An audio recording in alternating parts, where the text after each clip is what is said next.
Everyone, good morning. গাড়িতে বসে বসে ঘুমাচ্ছি। আজকে কোথায় যাচ্ছি বলো তো? আজকে যাচ্ছিলাম পিকনিকে। আর হ্যাঁ, কটায় উঠেছি জানো? সেই সকাল 6টায়। তাড়াতাড়ি করে স্নান করে ফ্রেশ ট্রেশ হয়ে বেরিয়ে গেছিলাম। আর এখন আমরা যাচ্ছি ব্যাঙ্গালোর থেকে একটু বাইরে।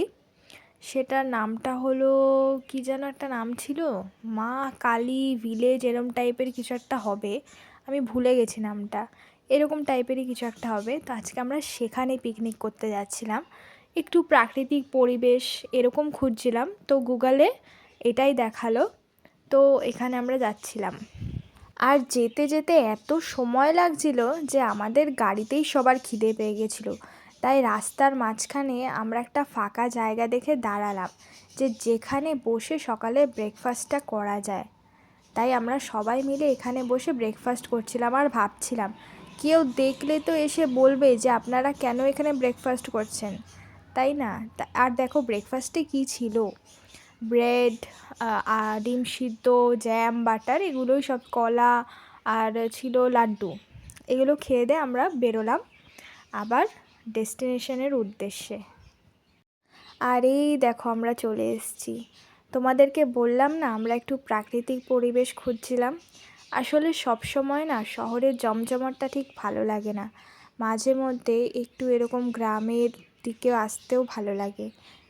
আর পিকনিকগুলো তো এরকম গ্রামের মধ্যে আরও বেশি ভালো লাগে। আর দেখো এখানে পাহাড় ছিল, আমরা এরকমই একটা খুঁজছিলাম পিকনিক করার জন্য। আর হ্যাঁ, ওই যে ওই দিদিটাকে দেখতে পাচ্ছ না, ওই যে ওইদিকে গেল, ওই দিদিটাই কিন্তু এই জায়গাটার খোঁজ করেছে। তো আর এই দেখো এইখানে আরও একটা টিমও এসেছিলো পিকনিক করতে। আর এই পাশে বাচ্চাদের খেলার জায়গা ছিল। আর হ্যাঁ, এই জায়গাটা একটু এলোমেলো লাগছে কেন বলো তো? কারণ যে এই জায়গাটার ওনার, সে আর কি এটাকে খুব ভালো করে পিকনিক স্পট বানাতে চাইছে। তো এখনও সেরকমভাবে কোনো কাজ হয়নি, আর আমরা তার মধ্যেই চলে এসেছি। তো যখন এটা পুরো কমপ্লিট হয়ে যাবে তখন আরেকবার আসবো আর তোমাদেরকে দেখাবো। আর দেখো এখানে না দোলনাও ছিল।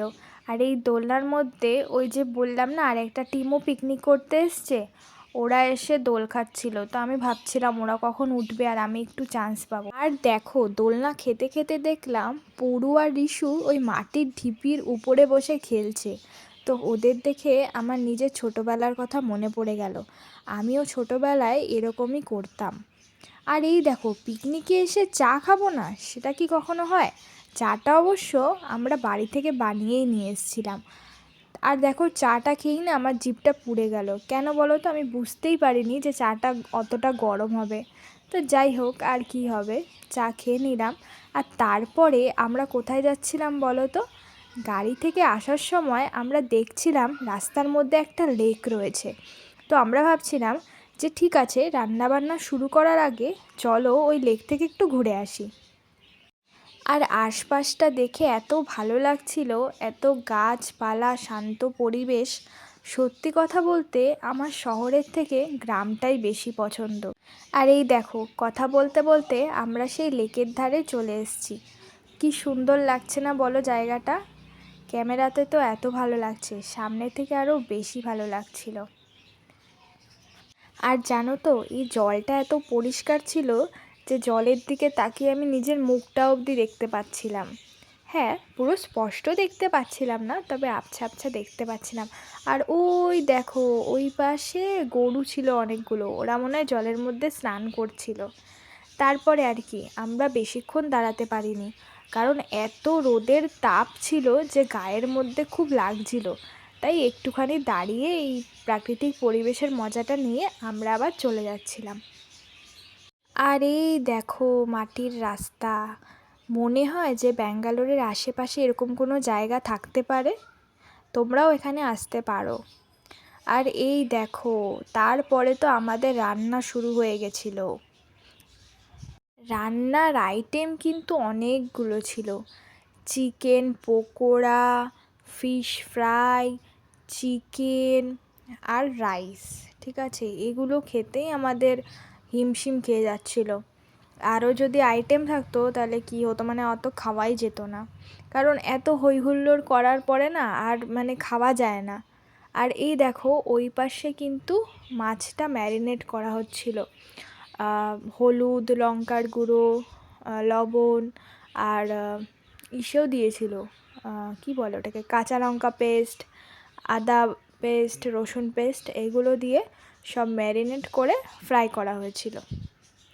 ও হ্যাঁ, আরেকটা আইটেমও ছিল, সেটা হলো পনির। আমি আসলে বলতে ভুলে গেছি যে আমাদের মাঝখানে একজন ছিল যে মাছ মাংস খায় না, তো তার জন্য পনির করা হয়েছিল। আর আমি তোমাদের লাস্টে সব আইটেমগুলো এক এক করে দেখাবো।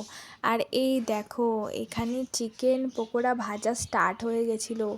এটা দেখে তো আমার আবার খিদে পেয়ে গেল। এত টেস্টি হয়েছিল না পকোড়াগুলো, মানে কি বলবো, জাস্ট লাজবাব। হ্যালো গাইস, আমি আমের চাটনি বানাচ্ছি। আমি হেল্প করছি। আমের চাটনি আমরা 4 জন মিলে বানাচ্ছি। সবাই হেল্প বলছে, এটা কেউ বলছে। আর দেখো আমি ভিডিও বানাই বলে ওরা আমাকে কত হেল্প করে। ওরা চাটনি বানাচ্ছিল আর আমি ভিডিও করছিলাম, তাই ওরা আবার বলে দিল যে আমি চাটনি বানাচ্ছি, দেখো গাইস। আর এই দেখো তারপরে চাটনি বানানোর পরে এখানে ফিশ ফ্রাইটা হচ্ছিল। কি বলবো তোমাদেরকে, রান্নাগুলো যা দারুণ হয়েছিল না, মানে এই যে ভিডিওতে আমি ভয়েস দিচ্ছি না, এগুলো দেখছি আমার আবার খিদে পেয়ে গেছে। তারপরে দেখো সব রান্না বান্না কমপ্লিট করে আমাদের প্রচণ্ড খিদে পেয়ে গেছিলো। তারপরে খাবার টেবিলে চলে এসেছিলাম। দেখো ছিল ফিশ ফ্রাই, পনিরের তরকারি, এটা হলো চিকেন, আর এই যে স্যালাড, আর স্যালাডের নিচে ছিল আমাদের চাটনি। হেভি হয়েছিল খাবারটা। তারপরে দেখো এই দিদিটা আমাদেরকে সার্ভ করে দিচ্ছিল। এই তো খাওয়া শুরু করে দিয়েছে আগে থেকেই, মানে খাবার দেখলে আর কিছু বোঝে না। তারপরে দেখো আমিও খাওয়াটা শুরু করে দিলাম, কারণ আমি নিজেকে আর কন্ট্রোল করতে পারছিলাম না। ভিডিওটা করার জন্য আমি একটুখানি লেট করছিলাম যে ভিডিও করব। তারপরে কি খাওয়া দাওয়া সেরে আমরা একটু রেস্ট করছিলাম। আর তারপরে রিশু নিয়ে আসলো উনো কার্ড। তো আমি তো জানি না এটা কিভাবে খেলে, তারপরে ওরাই আমাকে একটু শিখিয়ে দিল আর কোনো রকমে একটু খেললাম।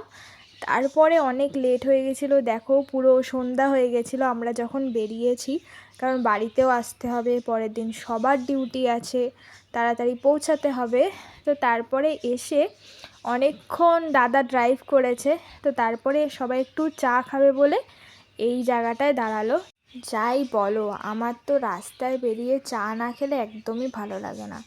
আর তারপরে যদি হয় দুধ চা, বাড়িতে তো র চাই খাই, তো আসলে একটু মানে কন্ট্রোল করি নিজেকে, কারণ দুধ চা সবসময় খাওয়া তো ভালো না।